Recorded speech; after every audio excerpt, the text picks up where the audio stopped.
The notification from my bank app made my heart stop.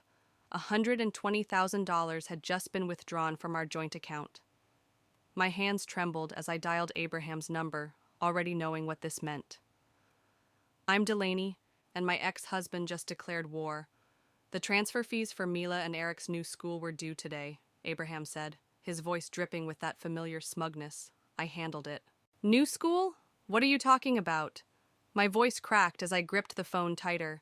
Westbrook Academy. It's the best prep school in the state. 3 hours away, but worth every penny. The room started spinning. You can't just... You need my consent to change their school. Actually, I don't. Check the custody agreement, specifically Section 4.2. Educational decisions fall under my purview. I wanted to scream.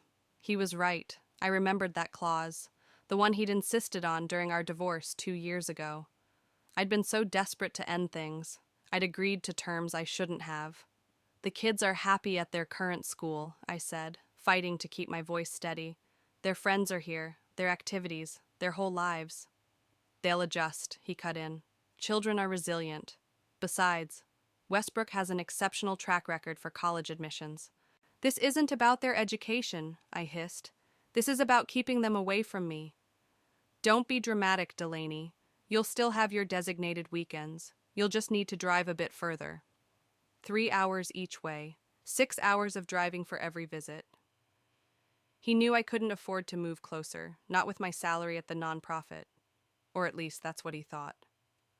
The semester starts in 2 weeks, he continued. I suggest you start planning your schedule accordingly. After he hung up, I sat in silence for a long moment. Then I opened my laptop and logged into my secret account, the one I'd started building the day I first noticed Abraham's controlling behavior, years before our divorce. Every bonus, every freelance job, every bit of inheritance from my grandmother, all carefully hidden away. My phone buzzed with a text from June. Just heard. You okay? Want me to come over? Yes, I typed back. And bring wine. We have planning to do. I stared at my screen, at the healthy 6-figure balance that Abraham knew nothing about. He thought he had me cornered, just like always. But this time would be different. This time, I was ready. Opening my browser, I started searching for apartments near Westbrook Academy. Sometimes the best revenge isn't loud or dramatic. It's simply refusing to be beaten. Let the games begin, Abraham. You're seriously going to do this? June asked, helping me pack boxes in my living room. Just up and move your whole life? Watch me. I taped another box shut with perhaps more force than necessary. The lease is signed, deposit paid, I start moving in tomorrow. And Abraham has no idea? None. I allowed myself a small smile. He thinks I'm stuck here, struggling with the long commute he forced on me. Meanwhile, I'll be living 10 minutes from Westbrook Academy. June whistled low. Damn, girl. You've been playing chess while he's been playing checkers. My phone buzzed, a text from Mila. Mom, I hate it here. Everyone's so stuck up. Eric won't stop crying. My heart clenched. Just hang in there, baby, I typed back. Things will get better soon. You know he'll lose it when he finds out, June said, reading over my shoulder. Let him. I've documented everything. Every manipulative move, every power play. Rachel from the school board is already helping me build a case. June paused mid-box. Rachel? How'd you manage that connection? She reached out to me, actually. Turns out I'm not the first mom Abraham's pulled this stunt on. His last girlfriend had kids, too. He did the same thing when she wouldn't play by his rules. The doorbell rang, interrupting our conversation. I opened it to find a delivery man with a thick envelope. Delivery for Delaney Mills? I signed for it, my heart racing as I read the return address. It's from Rachel. June crowded close as I ripped it open. Inside were documents, school transfer records, email correspondence, dated photographs. Holy shit, June breathed. Is that? Evidence from 3 other families. Abraham's been using school transfers as a control tactic for years. My hands shook as I flipped through the pages. Rachel's been building this file for months. My phone rang. Abraham. I showed June the screen. Don't answer it, she warned. Oh, I'm answering it. I hit accept. Hello? Care to explain why my attorney just got copied on a lease agreement with your name on it, in Westbrook? I kept my voice sweet. Oh, that. Yes, I found the most darling little apartment. The commute was just killing me, you know? This way I can be more present for the kids. Silence. Then, you can't afford this. Actually, I can. Turns out I'm better with money than you thought. This isn't over, he growled. You're right about that. I hung up and turned to June, who was staring at me with wide eyes. You know what this means, right? She asked. All-out war. I picked up another box, determination coursing through me. Good thing I came prepared. Rachel's office at the school board felt more like a war room as we spread documents across her desk. The late afternoon sun cast long shadows through the blinds, making the scene feel appropriately clandestine. Look at this pattern, Rachel said, pointing to a timeline she'd created. Every time someone challenged Abraham's authority, suddenly their kids needed a better educational opportunity miles away. How did no one catch this before? I asked, scanning the dates. Money talks. He always made substantial donations to the receiving schools, made himself look like a concerned parent investing in education. Rachel's lips twisted. Plus, most of the mothers couldn't afford to fight back. My phone lit up with a text from Mila. Dad's being weird. Keeps asking if you visited the apartment yet. He's getting nervous, I told Rachel, showing her the message. He knows I'm up to something. Good. Rachel pulled out a fresh folder. Because I have something that might interest you. There's a loophole in the school board's transfer policy. If we can prove the transfer was made under false pretenses or with malicious intent. A knock at the door made us both jump. A young woman stood there, tears streaming down her face. I'm so sorry to interrupt, she sniffled. I was told I might find Rachel here. Rachel stood immediately. You must be Solstice. Please come in. The woman clutched a crumpled transfer notice. My ex, he's trying to move my daughter to a school 4 hours away. I don't know what to do. Sit down, I said, pulling up a chair. You're in the right place. Rachel shot me a meaningful look. Solstice, meet Delaney. She's dealing with a similar situation. For the next hour, we walked Solstice through her options. With each detail she shared, the familiar pattern emerged, another controlling ex using the school system as a weapon. We're not just building a case anymore, Rachel said as Solstice left, hope replacing her earlier despair. We're exposing a systematic abuse of power. My phone buzzed again. Abraham. I know what you're doing, his text read. Back off now, or things will get very unpleasant. I showed Rachel the message. She smiled, not a warm smile, but one that reminded me of a shark sensing blood in the water. Perfect, she said. He's threatening you. That's exactly what we needed. What do you mean? Remember that loophole I mentioned? She pulled out a form. Threats of retaliation from one parent to another automatically trigger a transfer review. Want to guess who sits on the review board? For the first time in weeks, I felt real hope. When can we file? Right now. She handed me a pen. Let's make some waves. The school parking lot was nearly empty when I pulled up for afternoon pickup.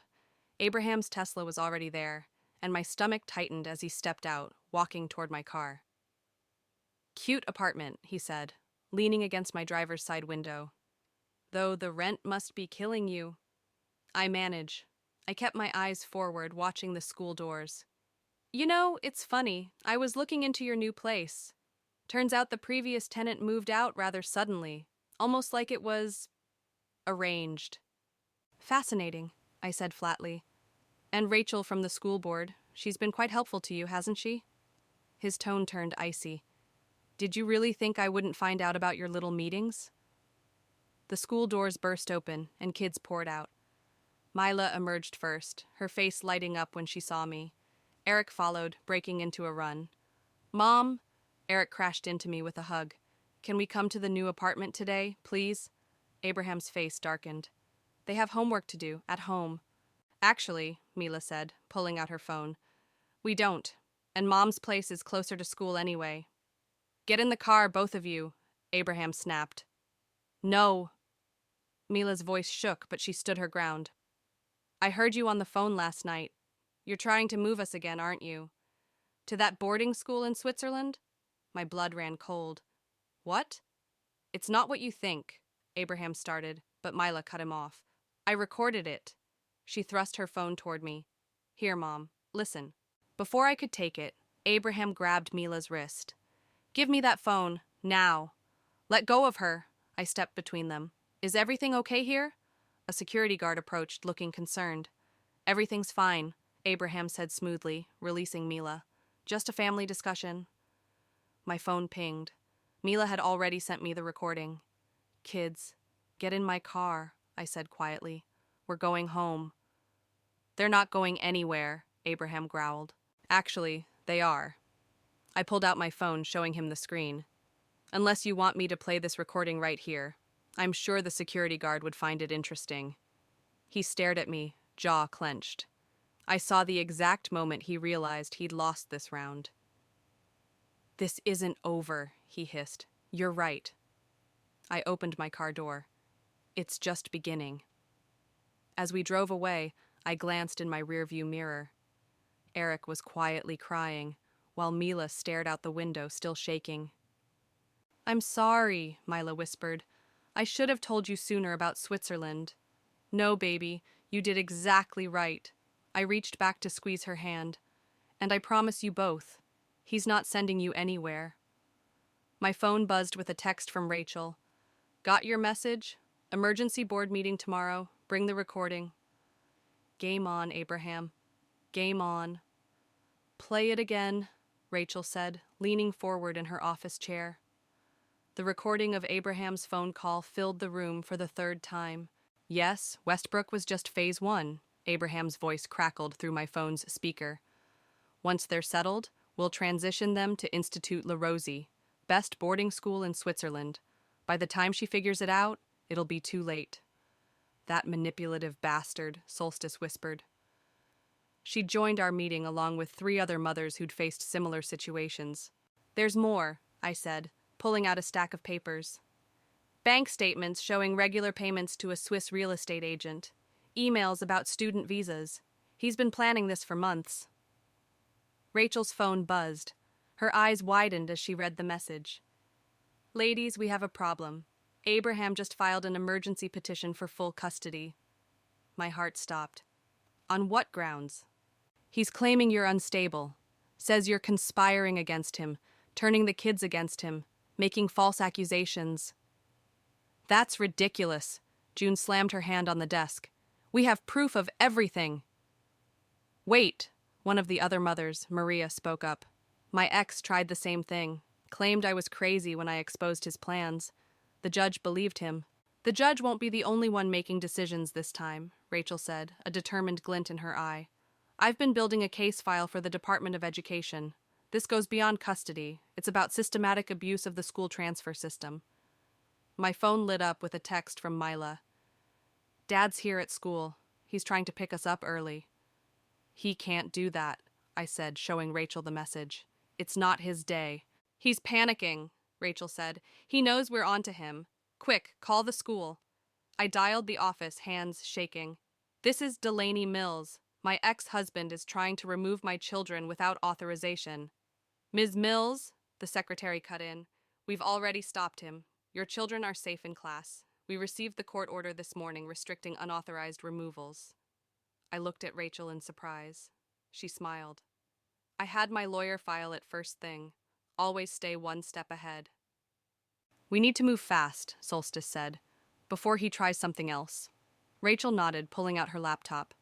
I'm calling an emergency board meeting for tomorrow morning. All of you need to be there. Bring your evidence, bring your stories. It's time to end this. Not just for Delaney's kids, but for all of them. I stared at the Swiss school's website on Rachel's screen, at the pristine buildings and manicured lawns where Abraham had planned to hide my children. He really thought he could just make them disappear, I whispered. He thought wrong, June said, squeezing my shoulder. Tomorrow, we show him exactly how wrong. The school board conference room buzzed with nervous energy as mothers filed in, clutching folders and phones. Rachel paced at the front, arranging documents on the long table. Did you see the news van outside? June whispered, sliding into the seat beside me. Before I could answer, Abraham burst through the doors, his lawyer in tow. This is harassment, he announced.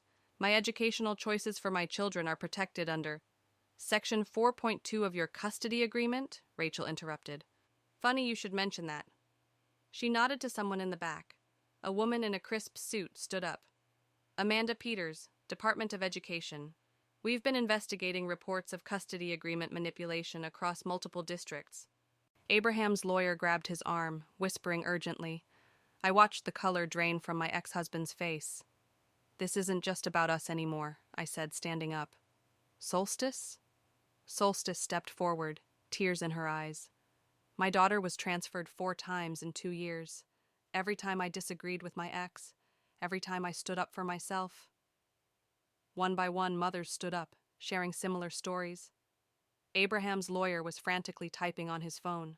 And now, Rachel said, clicking on the projector, let's discuss Institut La Rosie. The Swiss boarding school's website filled the screen, along with Abraham's email correspondence about enrollment. This is privileged information, Abraham's lawyer protested. Actually, Amanda cut in, these emails were sent through the Westbrook Academy server, making them part of the public record. Suddenly, the door opened again. A teenage girl walked in, trembling but determined. Sophie? Abraham's face went ash white. Tell them, Dad, she said. Tell them what you did to Mom 3 years ago. How you sent me to boarding school in France when she wouldn't give you full custody. The room fell silent. Sophie, Abraham's daughter from his first marriage, whom I'd never met, walked over and sat next to me. I ran away after 6 months, she continued. Mom couldn't afford to fight back then. But I've been watching, waiting. When I saw what you were doing to Mila and Eric, that's enough, Abraham shouted. But the damage was done. Rachel stepped forward. The board will vote tomorrow on new transfer policies. In the meantime, Ms. Peters has some questions about potential federal education law violations. Abraham turned to me, his face twisted with rage. You orchestrated this whole thing. No, I said calmly. You did. Every manipulation, every power play, every time you used our children as weapons, it all led to this moment. Mom? Mila's voice came from the doorway. She and Eric stood there with June's wife, who'd picked them up from school. Come here, babies, I said, opening my arms. As they ran to me, I saw Abraham watching, finally understanding what he'd lost. The tide had turned. Tomorrow's vote was just a formality. The board calls this emergency session to order, Rachel announced, her voice echoing through the packed auditorium. News cameras lined the back wall, their red lights blinking steadily. Abraham sat with his lawyer, both looking grim. Sophie had chosen to sit with us, her presence a silent testimony against her father. Before we vote, Rachel continued, we'll hear final statements. Ms. Peters from the Department of Education, please proceed. Amanda stood, holding up a thick file. Our investigation has uncovered 27 cases across 3 states where custody agreements were exploited to facilitate coercive school transfers. This isn't about education, it's about control. Murmurs rippled through the crowd. Abraham's lawyer stood up. My client's decisions were made with his children's best interests. Let's ask them, I interrupted, standing up. Mila, Eric, would you like to speak? They walked to the podium together, Mila's arm around her little brother's shoulders. Dad said Westbrook would give us better opportunities, Mila said, her voice shaking. But he never asked what we wanted. He didn't care that I had to quit dance, that Eric had to leave his soccer team. Eric stepped forward. He said Mom couldn't afford to give us a good life. But Mom's the one who comes to our games and helps with homework. She's the one who listens. Abraham stood up. This is ridiculous. They're children. They don't understand. I understood, Sophie cut in, walking to join her half-siblings. I understood when you sent me away, just like I understand now. This was never about education. It was about punishing our mothers for standing up to you, the board members whispered among themselves. Rachel called for order. We've reviewed all evidence, she announced. The board will now vote on 2 measures. First, to implement new guidelines preventing the abuse of transfer policies in custody situations. Second, to immediately reverse all transfers made under suspicious circumstances. The votes were unanimous. Abraham exploded from his seat. This is a witch hunt. My lawyer will...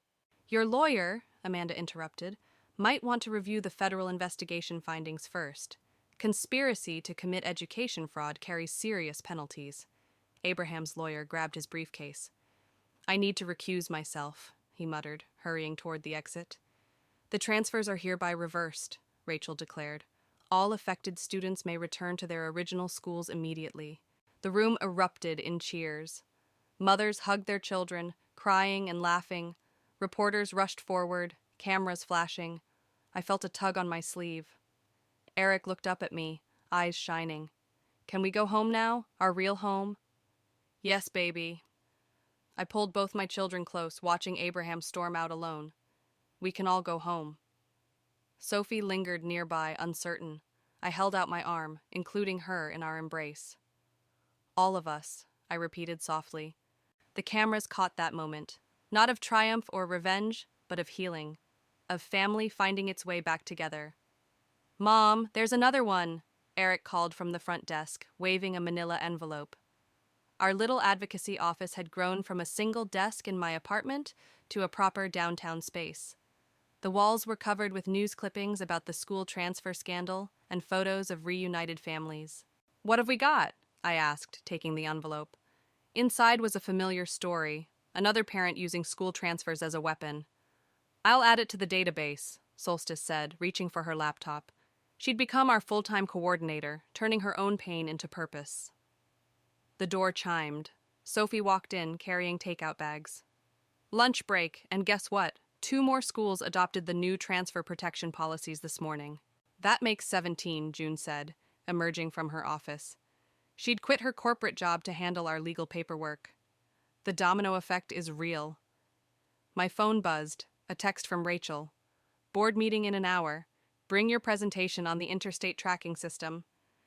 Speaking of dominoes, I smiled, showing them the message. Ready to go national? Mila burst through the door, still in her dance uniform. Mom, you'll never believe who I just saw at the studio. Who, honey? Dad. He was signing up for the parent-teacher committee. She paused. He asked if I'd have lunch with him sometime. Said he's been talking to someone, like a therapist. The room went quiet. After the scandal, Abraham had disappeared from our lives, sending support payments through his bank, but maintaining radio silence. What did you say? I asked carefully. I said I'd think about it. Mila flopped onto our office couch. Sophie, what do you think? You've been there. Sophie set down the takeout bags. I think people can change, if they want to badly enough. She smiled. Besides, we're stronger now, all of us. The door chimed again. A woman entered, clutching transfer papers and fighting tears. Welcome, I said, standing up. I'm Delaney. Would you like some lunch? We were just about to eat. I don't want to interrupt. You're not interrupting, Solstice assured her. You're joining. That's what we do here.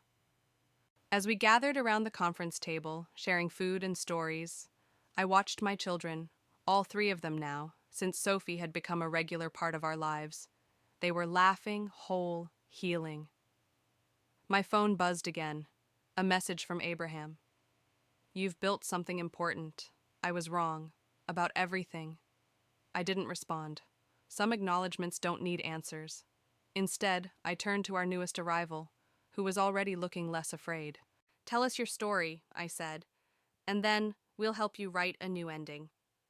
Because that's what revenge really looks like. Not destruction, but creation.